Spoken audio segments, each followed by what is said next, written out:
الحمد لله رب العالمين. اللهم لك الحمد كما ينبغي لجلال وجهك ولعظيم سلطانك. نحمدك ونشكرك ونعوذ بالله تعالى من شرور أنفسنا وسيئات أعمالنا.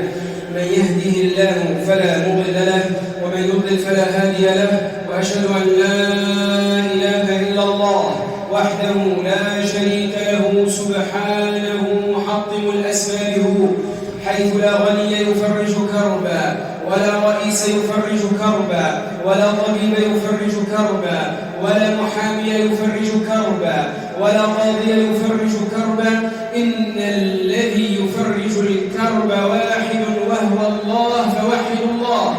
يا صاحب الهم إن الهم منفرج، أبشر بخير فإن الفارج الله. اليأس يقطع أحيانا بصاحبه، لا تيأسن فإن الكافي الله.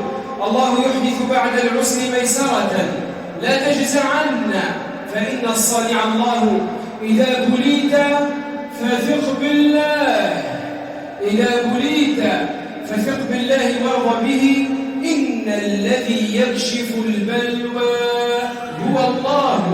وأشهد أن سيدنا وحبيبنا وعظيمنا وأستاذنا وقدوتنا محمدًا عبده ورسوله وصفيه وخليله، صلى الله عليه وعلى آله وصحبه وسلم يا ربنا تسليما كبيرا.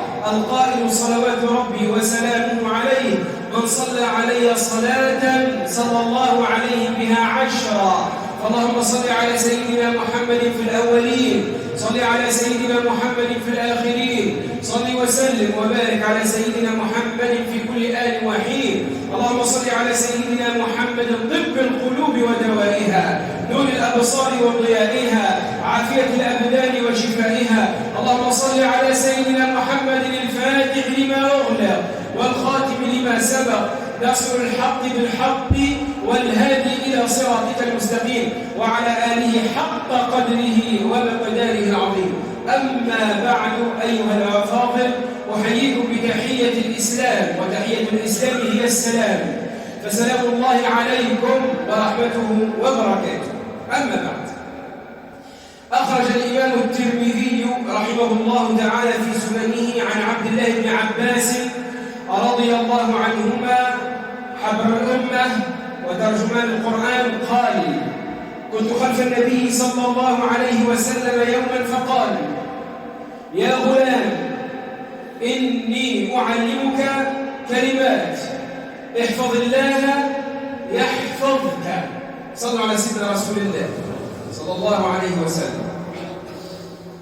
لابد لمن يستمع إلى كلام الحبيب المصطفى والنبي المجتبى المخبر عن الله تبارك وتعالى وهو يستمع إليه عليه أن يكثر من الصلاة والسلام على سيدنا وحبيبنا صلى الله عليه وسلم ليصل كلامه إلى فؤاد المصلي عليه.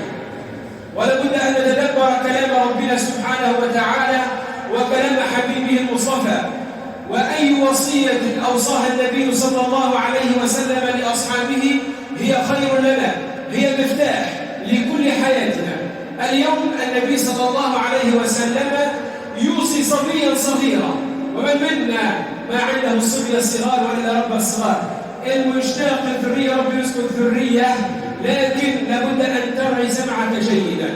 النبي صلى الله عليه وسلم أخذ بيد سيدنا عبد الله بن عباس وقال له: يا غلام إني أعلمك كلمات، احفظ الله يحفظك، احفظ الله تجده تجاهك.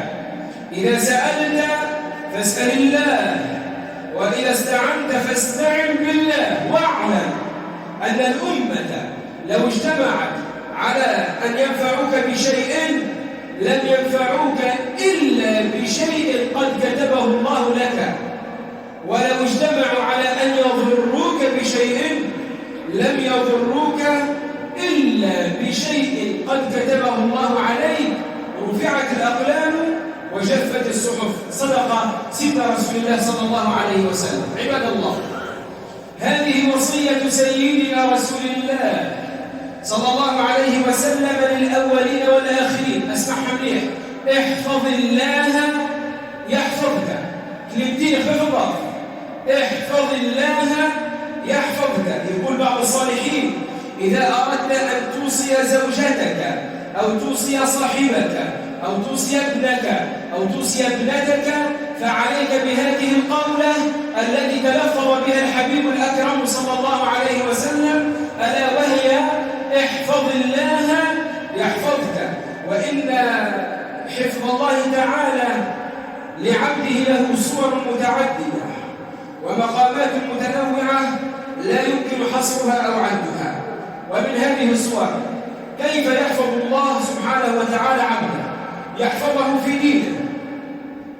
وهذا الحفظ ما يغيب عن الأذهان أو كثيرا ما يغيب عن الأذهان بالرغم من أهميته وخطورته. لما تحفظ ربي سبحانه وتعالى يحفظ ربي في دينك، يحفظ في قلبك من الشبهات، من النفاق، ويحميك من الشرك، ويحميك من النفاق، ويقيك من حيرة التردد. فترى الناس حولك صرعى بلا هدف ولا وجهة، وانت حفظك الله تبارك وتعالى ونجاك، فأبصرت طريق الحق والاستقامة، ويسر الله لك طريق النجاح في الدنيا والآخرة. فيحفظك ربي سبحانه وتعالى وقت الغرغرة، عند ساعة الاحتضار، عند فراق هذه الدنيا. يحفظك ربي سبحانه وتعالى عند نزول ملك الموت، في تلك اللحظات الحرجة التي يحرص الشيطان على اصطياد المرء فيها، فيثبتك الله سبحانه وتعالى بالقول الثابت إذا حفظت ربك سبحانه وتعالى في دنياك. ربي سبحانه وتعالى يقول لنا في الحالة هذيك: يثبت الله الذين آمنوا بالقول الثابت في الحياة الدنيا وفي الآخرة.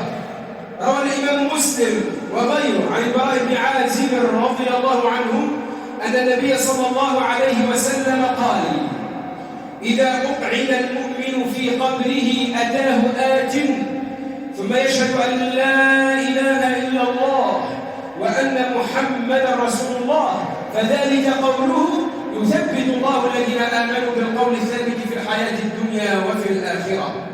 وكم من شخص ضيع حدود الله تبارك وتعالى وانغمس في الشهوات والمحرمات، وعند الموت خانه لسانه، وعند الموت خان لسانه. كثير منا تقع السبحة: استغفر الله استغفر الله، ويسبح ويستغفر ويكثر مستدعى سيدنا، لكن الناس والله يعني على منبر سيدنا رسول الله كحضرنا له في الغرغرة يسب في الكفر، يعني يسب في ربي سبحانه وتعالى وينطق كلمة الكفر. علاش؟ يجي تتبع هذه مسؤوليتي، يعني نطلع على المنبر ونكلم الناس، نلقاه حرم اخواته بالميراث، نلقاه يتكلم في اخواته وفي امه وفي عرض الناس، بنت الناس اللي بتعدي يهزها مسيسها راسها ويتكلم ملوش لله، ونهار كله تلقاه في الصف الاول والثاني والسبحه، وهاي بقعه الساعه قد 5000 فرنك تلقاها في راسه، لكن قلبه ليس سليم. ربي سبحانه وتعالى يثبت المؤمن ما هو اللي قلبه سليم، الا من اتى الله بقلب سليم. قال عبد العزيز بن ابي داود رحمه الله: حضرت رجلا عند الموت يلقن بلا اله الا الله، فقال آخر ما قال: هو كافر بلا إله إلا الله. وسألت على ذلك، قال: فإذا هو مدمن خمر والعياذ بالله. ما هو معانا جماعة تبارك الله ما شاء الله يصلي والله مانيش مقتنع أن الخمر حرام. زين ما شاء الله تبارك الله، والله يا شيخ شكون قال؟ يا أخي ربي قال حتى حرم الخمر والخمر محرم. ممكن دلوقتي نعمل كعبات والله غالب يا شيخ تبع الخدمة وتبع البزنس. والله تصور الوقت اللي تشعر الوقت هذاك وأنت تموت على هذه الحالة، كيف ستقابل رب العالمين؟ وكيف تقف أمام رب العالمين سبحانه وتعالى الذي بين في القرآن العظيم أن الخمر حرام، وأن صاحبه وبائعه وشريبه وجليسه ملعونون. كيف سنقف أمام رب العالمين تبارك وتعالى؟ لأنه نعرف شكون كلمني قال لي: يا سيدي بلال الله يصلح حالك، الله غالب النحلة بتاعي في شرب الخمر، لكن نحب نصلي، نحن والدعاء خير. قلت له صلي سيدي، صلي واشرب، مش مشكلة، صلي واشرب بيديك ربي، لكن الحجة بركة. وقت اللي أنت باش تصلي تتوضأ وضوء صحيح وتقابل رب العزة بتذلل وخضوع وخشوع. علاش؟ خاطر الصلاة تنهى عن الفحشاء والمنكر. ربي قال إن الصلاة تنهى عن الفحشاء والمنكر. مرة، اثنين، ثلاثة، أربعة، بعد جاي سيدي قال لي راني وليت نحشم. من شكون؟ قال لي نحشم من رب العزة سبحانه وتعالى.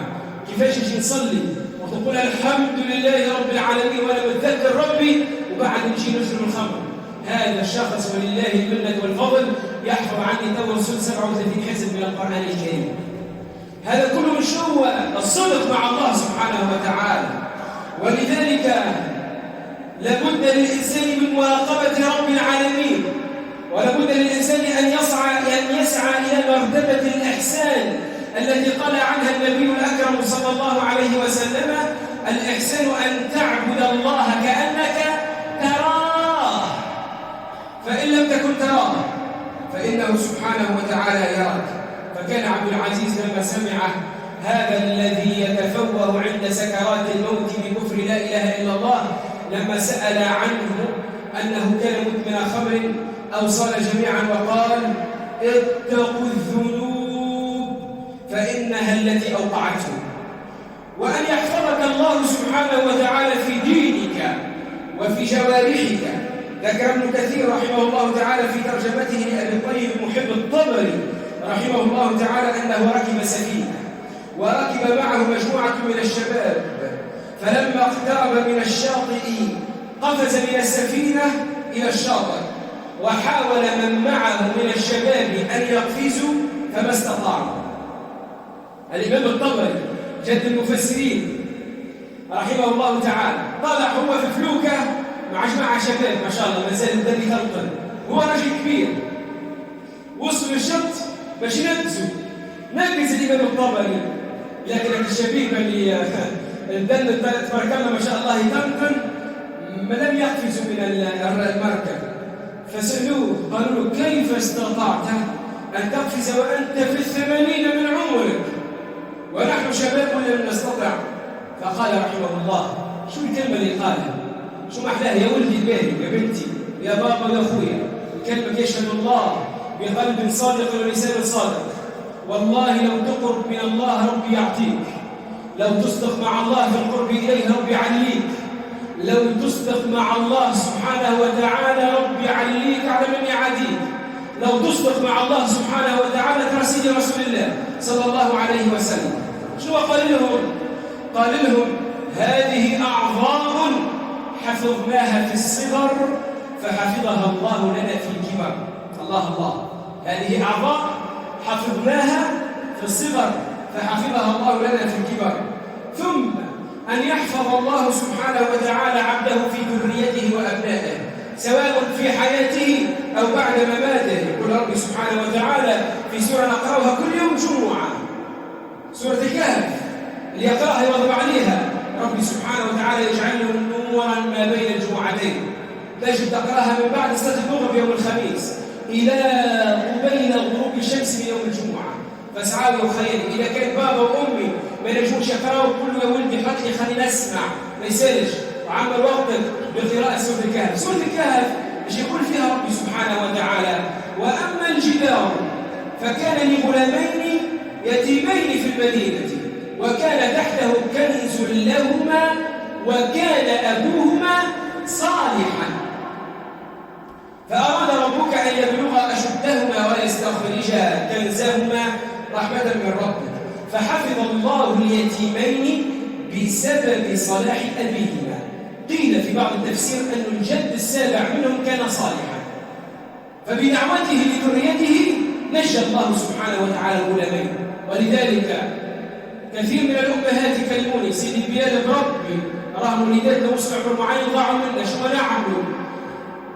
أحيلكم إلى آية عظيمة تعبد الله بها سيدنا إبراهيم ربه سبحانه وتعالى موجودة في القرآن، خلوها من ثم دعواتهم في السجود: رب اجعلني مقيم الصلاة ومن ذريتي ربنا وتقبل دعاء. مرتك إذا كلا، علمها وقولها تخلي على لسانها ربي هب لي من الصالحين. وانت وهي واللي تعرف في صلاح كل ادعيني باش يكون ذريتي من الصالحين. هذا أمر من الله سبحانه وتعالى أمر به نبيه إبراهيم لما عانى من قومه معانا، فطلب من الله أن يرزقه بغلام حتى يتقوى به لعبادة الله، فقال رب هب لي من الصالحين، فبشرناه بغلام حليم. بدعوة سيدنا إبراهيم أطاع إسماعيل أباه وهو وقت المشجر عليه السكينة، فلما بلغ معه السعي قال يا بني إني أرى في المنام أني أذبحك فانظر ماذا ترى. الأصل النبي خاف، لكن ايش قالوا يا أبتي افعل ما تؤمر. فبدعاء أبيه سيدنا إبراهيم الولد أصبح هذا الولد طائعا لله سبحانه وتعالى. ولذلك لما حضرت الوفاة عمر بن عبد العزيز رحمه الله جمع أولاده وهم 7، الخليفة الخامس عمر بن عبد العزيز عنده أولاد 7 ذكور و7 إناث، فقال لهم وقد دمعت عيناه، هو على فراش الموت جنبوا به ولداته، بدات عيناته يبكي وبالدموع، قال مراني ما خلفت لكمش المال، إني ما خلفت لكم مالا، إنما خلفت لكم الله تعالى. الله على هذه الوسيلة. ما خلفت لكم المال، إنما خلفت لكم الله سبحانه وتعالى، فإن كنتم طائعين له فسيحفظكم ربكم، وإن كنتم عصاة فلا أعينكم على معصية الله.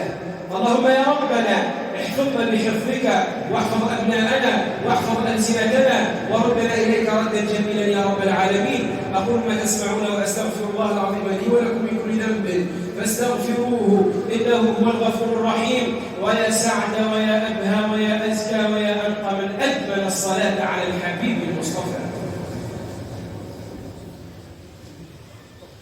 الحمد لله وكفى، والصلاة والسلام على الحبيب المصطفى.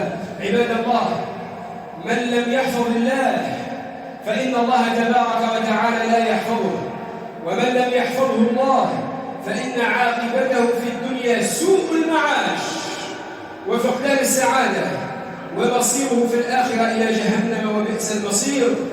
يقول إن ربي ومن أعرض عن ذكري فإن له معيشة ضنكا ونحشره يوم القيامة أعمى.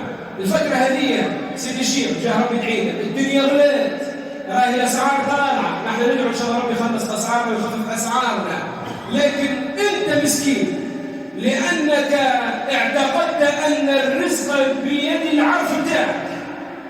أنت بمعرض على القرآن، أنت خليت القرآن، أنت القرآن خليته الثاني، وبديت تتخدم في مخك باش تتعمل وتتعكس على البشر اللي هو محتاج إلى ربه سبحانه وتعالى. نحن يا أخي لابد أن نصحح عقائدنا أن الرزاق هو الله سبحانه وتعالى. لذلك في الصدر الأول من الإسلام صارت فترة كما هكا وغاية الأسعار. ذهب أحد العامة إلى أحد الشيوخ وقال له يا شيخنا الدرهم اطلع، الخبز اغلاه. قال له ما ضرني وأن الله رزقي، ربي هو اللي رزق. شو العقيدة الصحيحة؟ فيا خيالي لابد من طبع العقيدة على قلوبنا أن الله سبحانه وتعالى هو الرزاق. وانظروا إلى قصة فرعون، لم يحفظ الله تبارك وتعالى بل طغى وتجبر وادعى الربوبية من دون الله، فلم يحفظه الله فأغرقه الله تعالى وقومه في اليم. تقرأ القرآن وتفهموا وتبدأ تتدبر في كلام ربي، شوف يحكي ربي سبحانه على فرعون وقومه كم تركوا من جنات وعيون وزروع ومقام كريم ونعمة كانوا فيها فاكهين، كذلك وأورثناها قوما آخرين فما بكت عليهم السماء والأرض وما كانوا منظرين. أنت لما يموت واحد صالح وتعرف صالح تحس حتى الدنيا حزين عليه، تحس أن الدنيا تبكي، لكن لما يموت الطالح والعياذ بالله وتشوف حتى النفيسة بتاعك ما هيش مرتاحة. ربي سبحانه وتعالى على قوم فرعون وفرعون بيده قال فما بكت عليهم السماء والأرض وما كانوا منظرين. وهذا القاهر بالله أحد الخلفاء العباسيين حفر بركا في الأرض وملأها ذهبا وفضة ولم يعتمد على الله وتلفت بريداته، قال لهم: يا أبنائي ما تخافوش الفقر، عندي في البنكة الفلانية والبنكة الفلانية، وعندي البلاصات بالغالي، وعندي شركة حالها في البلاصة الفلانية، وعندي أوقع فلوس تحت السليز أو موجودين.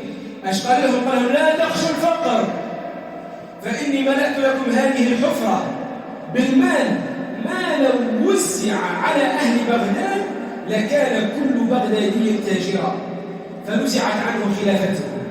قل اللهم مالك الملك، الله سبحانه وتعالى هو اللي يصير في الدنيا، وسبلت عيناه وصدرت أمواله إلى الخليفة الذي جاء بعده، وكان في آخر أيامه يقف بالمسجد قدام الجامع، يقول لهم: أعطوني من مال الله.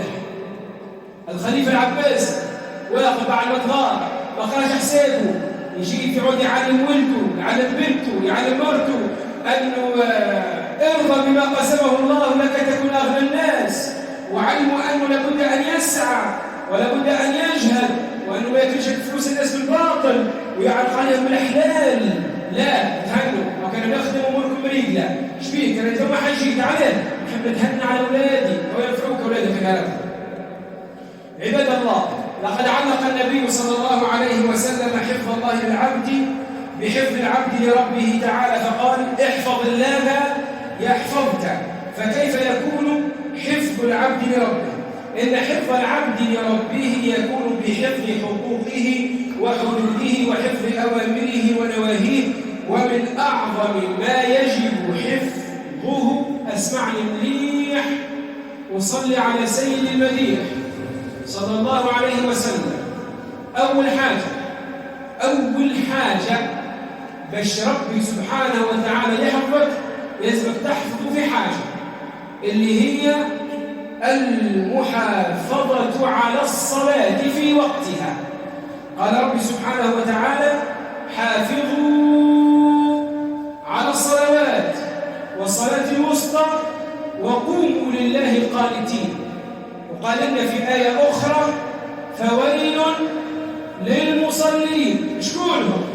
الذين هم عن صلاتهم ساهون. البارح صلاة الظهر بيجمع شوية، الناس ما جاش تقرأ، ما جاش تصلي، ما جاش تصلي. قال: شنو ثم ماتش؟ والله ما سمعت بيها. قال: شنو ثم ماتش؟ ما ثمش حتى 7 ولا 10 الناس يصلي. وبعد تجي قال الله وقال رسول الله، بتتكلم يا سيدي. علامة إيمانك وصدقك مع ربك المحافظة على الصلوات في أوقاتها. كنت في القهوة يا سيدي، على الأقل اخرج تصلي، على الأقل في القهوة حافظ على الصلاة بتاعك، ما تخليش شو يشوش عليك. فخلف من بعدهم خلف أضاعوا الصلاة واتبعوا الشهوات فسوف يلقون غيا. سيدنا النبي صلى الله عليه وسلم يقول لنا: من حافظ على الصلاة كان له عند الله عهد أن يدخله الجنة. وهذا سيدنا عمر بن الخطاب رضي الله عنه لما طعن وأفاق قال: الله الله في الصلاة، لاحظ في الإسلام لمن ترك الصلاة. سيدنا عمر وقت اللي هو خفاه شوية بعد ما طعن أبو لؤلؤ المجوسي، بعد كفاء قد يفرق شوية شاف برشا ناس ما يصلوش، قال لهم: الله الله في الصلاة، وقعد يعاود.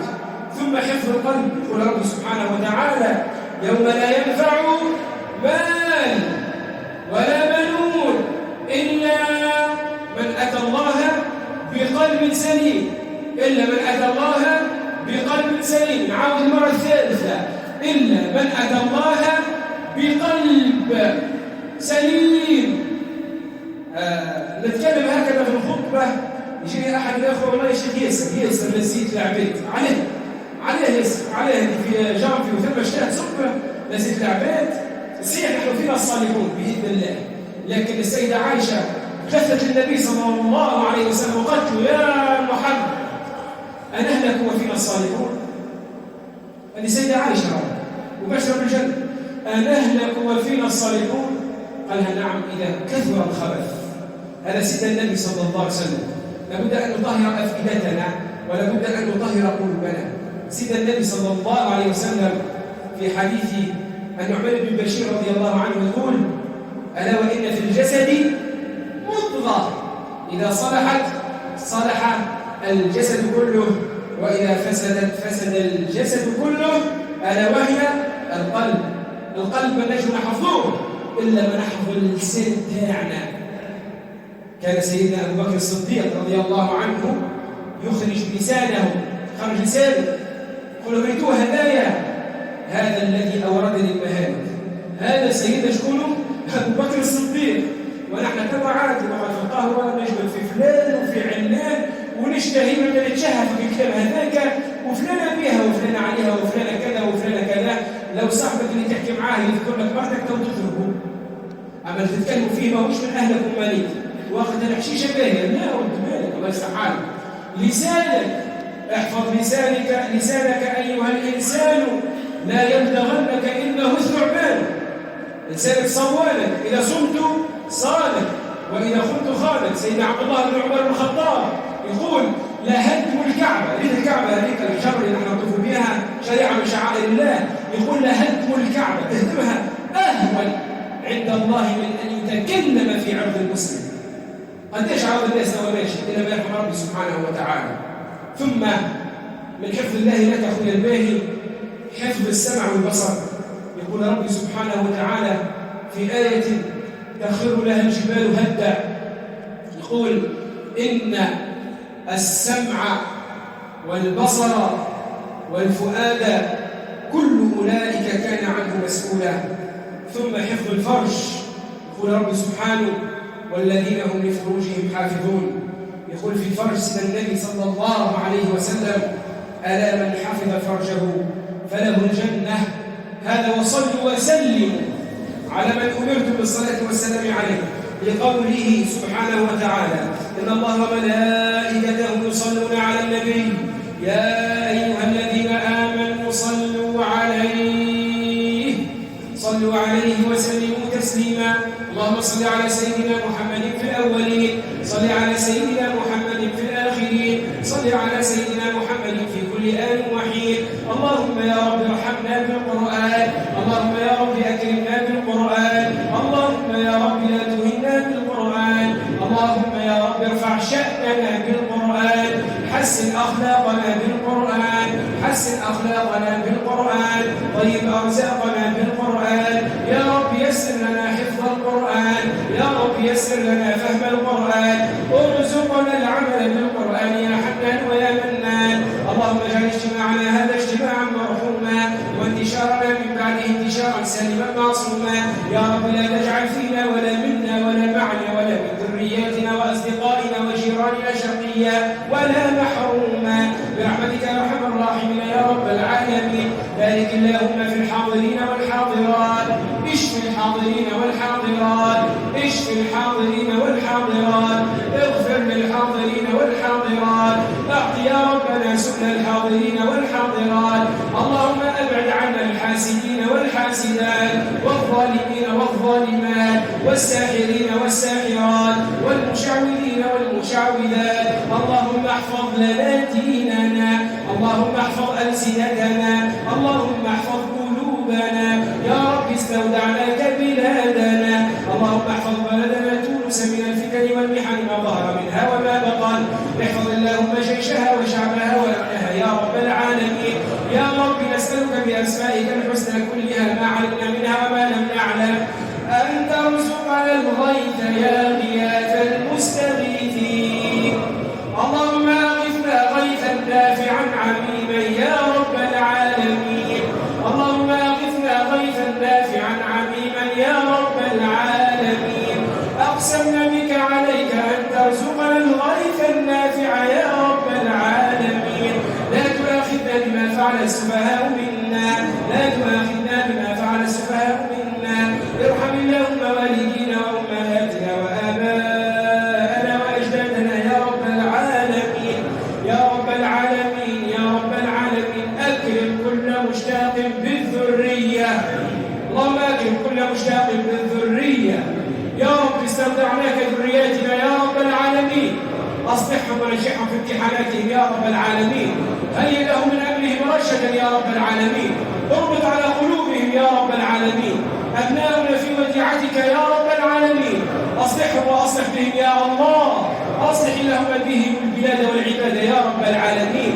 يا رب العالمين يا رب العالمين أكرم كل الحضور والمستمعين والمستمعات بالصلاة في الروضة الشريفة يا رب العالمين.